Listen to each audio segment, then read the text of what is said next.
GST సంస్కరణల ప్రయోజనాలు దేశంలోని ప్రతి సామాన్యుడికి అందేలా చూడడమే ప్రభుత్వం తొలి ప్రాధాన్యత అని కేంద్ర ఆర్థిక మంత్రి నిర్మలా సీతారామన్ అన్నారు.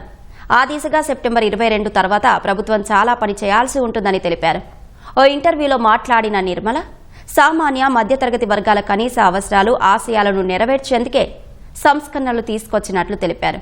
జీఎస్టీ సంస్కరణల వల్ల దేశంలోని 90% వస్తువులు 5% స్లాబ్లోకి వెళ్లగా కేవలం 1% వస్తువులు 40% ప్రత్యేక పన్ను పరిధిలోకి వెళ్లాయని చెప్పారు. పబ్లిక్ సెక్టార్ సహా అన్ని పరిశ్రమలు, బీమా సంస్థల ప్రతినిధులు జీఎస్టీ సంస్కరణలకు పూర్తి మద్దతిచ్చారని చెప్పారు. ప్రస్తుత చర్యలతో దేశంలో వ్యయం, వినియోగం పెరిగి తద్వారా ఆదాయము పెరుగుతుందని అంచనా వేశారు. ఒకప్పుడు జీఎస్టీని గబ్బర్ సింగ్ ట్యాక్స్ అని విమర్శించిన కాంగ్రెస్, ఇతర విపక్షాలు ఇప్పుడు జీఎస్టీ 2.0 నితమ ఖాతాలో వేసుకుంటున్నారని కేంద్ర ఆర్థిక మంత్రి మండిపడ్డారు. 5, 12, 18, 28 స్లాబ్లు ఉన్న జీఎస్టీని కేవలం 5, 18 స్లాబ్లకే పరిమితం చేయాలని కేంద్రం ప్రతిపాదించగా జీఎస్టీ మండలి 56వ సమావేశంలో ఆమోదించింది. సెప్టెంబర్ 22 నుంచి 2 స్లాబ్ల విధానం అమలు కానుంది.